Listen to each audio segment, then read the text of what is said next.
Moi, j'ai souvent des concerts et festivals, ouais, c'est clair. Mais ils disent que j'en jette plus. Téléchargé? Bah ouais, comme tout le monde. Plus ils vendent de disques s'écroulent, plus les festivals augmentent. Il n'y a plus que le live pour faire venir les gens, pour faire payer des groupes, etc. Et du coup, il y a de plus en plus de groupes qui sont aussi bons en live, quoi. Avec Adopi, la loi va essayer de faire bouger les habitudes prises par une génération entière.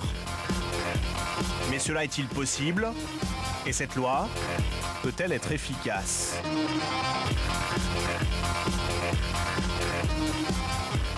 Pour le savoir, nous sommes allés poser la question à un spécialiste du piratage.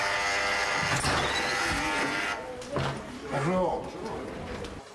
Dans cette start-up, qui travaille pour les plus grandes majors de la musique et du cinéma, de vrais détectives privés du web. Parmi eux, Jonathan connaît le monde du piratage sur le bout de son clavier, et pour cause. Est-ce que vous êtes un ancien pirate?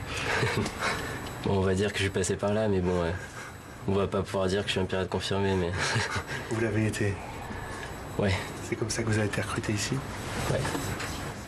Récemment, Jonathan a vu apparaître une nouvelle espèce de site pirate. Donc là, on voit que sur ce site, il y a plus de 13 000 films. Ça, c'est que du streaming. C'est-à-dire qu'on va regarder le film en direct. Avec voilà, les top posters, il y a un mec qui a mis presque 7000 fichiers. C'est assez hallucinant. Et puis ensuite, on prend n'importe lequel. On prend l'âge de glace. Et voilà, le film il est parti. Ah, on n'a même pas besoin de le télécharger? Non, non, non. C'est incroyable ça. Et là, on le regarde et ensuite, hop, on passe en plein écran et on est parti pour 1h30. Donc le film, il est même pas sorti en DVD. Hein. Il s'était sous terre, sous la glace. Et ça, bien sûr, c'est totalement illégal. Sid, je comprends ce que tu éprouves, mais toi aussi tu auras une famille un jour. Contre ça, Adopi peut faire quelque chose? Selon moi, non. C'est vraiment, on clique, on regarde le film et il y a rien qui est enregistré, si vous voulez. À l'origine, les pirates s'échangeaient des fichiers illégaux entre eux. C'était le peer-to-peer qui va être surveillé par Adopi. Le problème, c'est que ça, c'est de l'histoire ancienne. Aujourd'hui, les pirates vont chercher films et musiques sur des serveurs situés à l'étranger, devenus le paradis des pirates. Le plus célèbre d'entre eux, c'est Mega Upload, basé à Hong Kong. Des tonnes de fichiers à télécharger sans aucun respect du droit d'auteur. 10 millions de clients dans le monde. Et ça, c'est invisible pour Adopi. Ce que vous nous dites, c'est que cette loi Adopi, votée récemment, elle a déjà une guerre de retard. Ouais. Même plus qu'une guerre. Dans un courrier, le jeune patron de la société a même prévenu les députés avant le vote de la loi. Adopi est obsolète, leur a-t-il dit. Les pirates désertent les peer-to-peer pour de nouveaux systèmes. Une mise en garde, restée lettre morte. Nous constatons un vrai phénomène de migration et le peer-to-peer, en l'état actuel des choses, passez-moi l'expression, mais nous concerne essentiellement que des neuneux.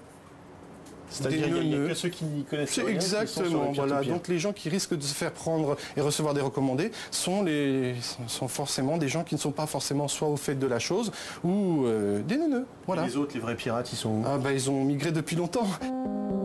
Sur ces nouveaux systèmes, des formules d'abonnement pour des téléchargements illimités, de la publicité partout et des dons pour télécharger plus vite.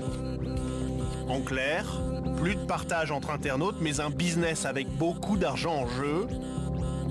Adopi va même y précipiter les Français, selon Stéphane Michneau. Ceux qui font du business du piratage, ça a toujours existé. Mais la proportion que nous connaissons depuis 2 ou 3 ans, elle a explosé. C'est-à-dire que nous avons de plus en plus de petits malins qui montent leur site, qui mettent des liens à droite, à gauche, et puis qui se font rémunérer au clic ou au bandeau de pub. Drapeau pirate sur t-shirt noir. Zach n'est pas du genre discret. Il a créé Wawamania, le plus grand forum français de téléchargement illégal, plus de 500 000 membres au total. Il a même des fans qui l'arrêtent dans la rue. Ça est déjà arrivé quelques fois, on discutait un peu, c'est sympathique. On vous dit quoi en général? Bah, que c'est bien ce que je fais, que ça rend service, qu'ils téléchargent beaucoup, qu'ils sont contents, quoi. Pour lui, le piratage, c'est presque un métier. Alors, quoi de neuf dans l'espace?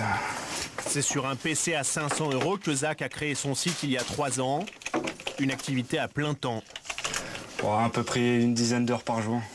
Ah oui, c'est un gros travail. C'est un gros travail, mais c'est surtout une passion. Donc je vois pas le temps passer en fait. Sur son site, il y a de la publicité. Et aussi des liens vers des milliers de contenus illégaux. Tout ce que vous avez vu depuis le début de cette enquête est sur Wawamania.